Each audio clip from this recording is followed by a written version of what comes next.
नमस्कार मित्रों, मैं आपकी सेवा में एक बार फिर से उपस्थित हूँ। जय माता दी। आज मैं आपको एक सीरीज से अवगत कराऊंगा, जिस सीरीज में हम तंत्र साधना की संपूर्ण शिक्षा प्राप्त करेंगे। मैं आपको जानकारी दूंगा। तो ये मेरा पहला वीडियो है। चैनल पर अगर आप नए हैं तो चैनल को सब्सक्राइब करें और वीडियो को शेयर करें, ताकि और लोग भी तंत्र के विषय में संपूर्ण जानकारी प्राप्त कर सके और तंत्र का दुरुपयोग करके किसी को हानि न पहुंचाए। तो तंत्र शास्त्र में आपको जो भी व्यक्ति साधना वगैरह कर रहे होंगे, उनको तंत्र के विषय में प्रारंभिक जानकारी होगी, इसलिए तंत्र शास्त्र का परिचय मैं नहीं दूंगा। यहाँ पर हम साधना संबंधी शिक्षा और दीक्षा को आरंभ करेंगे। तो तंत्र के तीन भाग हैं: मंत्र, यंत्र, तंत्र। मंत्र जिसका शाब्दिक अर्थ तो किसी विचार से है, लेकिन हम यहाँ पर मंत्र का अर्थ जो है वो किसी भी मंत्र का पाठ आदि का पुरुषचरण करके सिद्धि प्राप्त करने या अपना अभिष्ट लक्ष्य या उद्देश्य या कार्य की पूर्ति के से ही लेंगे, क्योंकि तंत्र में किसी मंत्र का प्रयोग को तांत्रिक या साधक इसीलिए करते हैं। यंत्र, यंत्र का अर्थ किसी चिन्ह से है या किसी संकेत से है या किसी प्रतीक से है। तो यंत्र दो प्रकार के होते हैं। एक तो वे यंत्र जो देवी देवताओं या इष्ट के हम बनाते हैं, जिनकी देवी देवताओं के प्रतीक के रूप में पूजा करते हैं। यंत्र का प्रयोग मंत्र साधनाओं में भी किया जाता है, शक्ति के प्रतीक के रूप में या शक्ति का केंद्रीकरण करने के लिए भी इसका प्रयोग किया जाता है। तो ये इस प्रकार से आता है। और दूसरे वे यंत्र होते हैं जो सामान्य कार्यों की पूर्ति के लिए उपयोग किए जाते हैं, जैसे रोगों से मुक्ति के लिए, कार्य सिद्धि के लिए या विभिन्न कार्यों के लिए, षट कर्मों के लिए जो बनाए जाते हैं वो होते हैं। और शक्ति के केंद्रीकरण के रूप में भी इनका प्रयोग किया जाता है।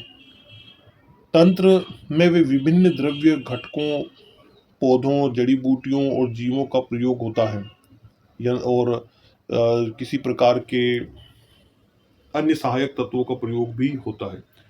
तांत्रिक साधना में दूसरा जो विषय आता है वो पंचमकार का आता है, जिनका बड़ा महत्व है। पंचमकार का प्रयोग कर साधना में सुगमता प्राप्त की जाती है और साधना में सफलता के लिए अत्यंत आवश्यक भी माना जाता है पंचमकार को।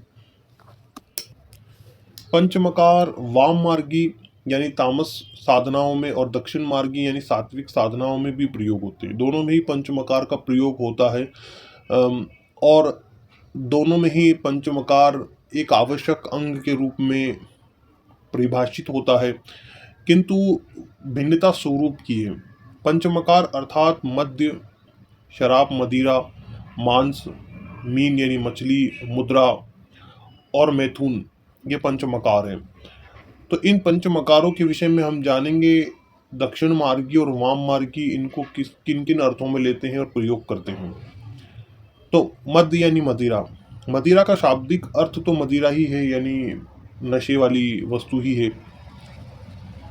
और तंत्र मार्ग में वाम मार्गी मदिरा का ही प्रयोग करते हैं। तो सात्विक जो तंत्र में मदिरा का अर्थ होता है, प्रारंभिक स्थिति में साधक के जीवन में अपने इष्ट के प्रति समर्पण और अपने इष्ट के प्रेम रूपी मद्य से यानी मदिरा से अपने आप को सराबोर कर लेना, भर लेना और उसमें उसे धारण करके पूरी तरह अपने इष्ट की भक्ति में खो जाना, इसी को, और पूरी तरह से उनको समर्पित हो जाना और समर्पित होकर अपनी आत्म चेतना को जागृत कर लेना।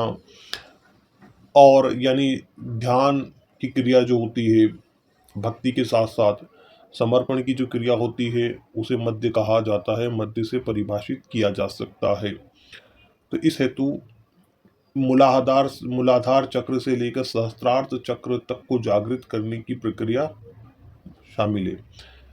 दूसरा है मांस। जहाँ वाम मार्ग में वास्तविक मांस का प्रयोग किया जाता है, तो कहीं कहीं आध्यात्मिक रूप में भी मांस का जो है उपयोग किया जाता है वाम मार्गी साधनाओं में।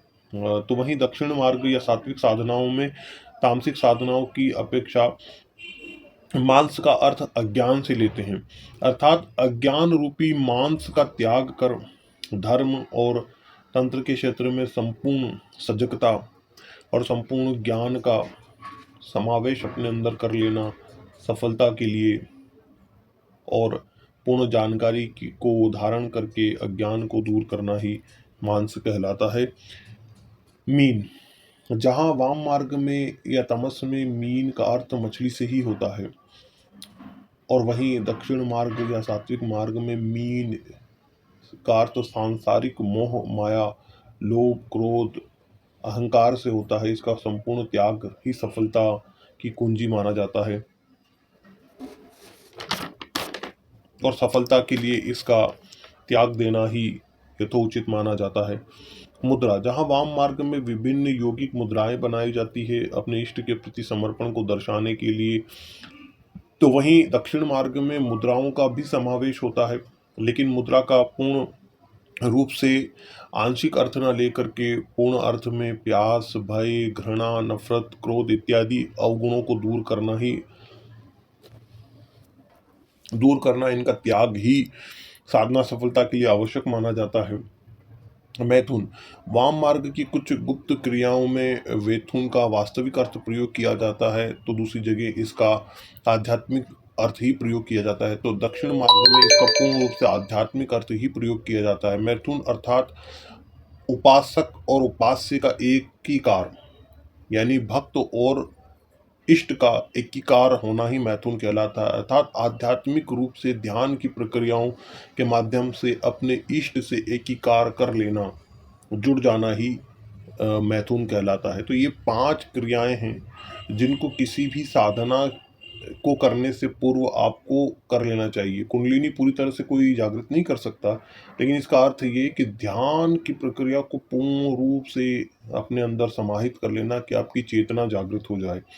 तो इसी प्रकार से अन्य चीज़ों को प्रारंभिक रूप से अपनाना, उसके बाद साधना के कर्म में तंत्र के कर्म में आगे बढ़ना ही श्रेष्ठ माना गया है, और यह आपको हर तरह के भय से हर तरह की हानि से नुकसान से बचाता है। तो ये पंचमकार हैं, इनका प्रयोग हमें शुरुआत से ही कर लेना चाहिए। साधना के क्षेत्र में उतरने से पहले ही इनमें पारंगत हो जाना चाहिए।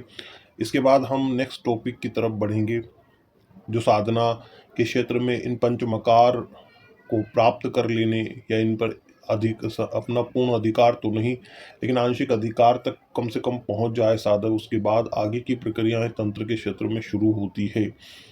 तो उस तरफ हम लोग जाएंगे। धन्यवाद।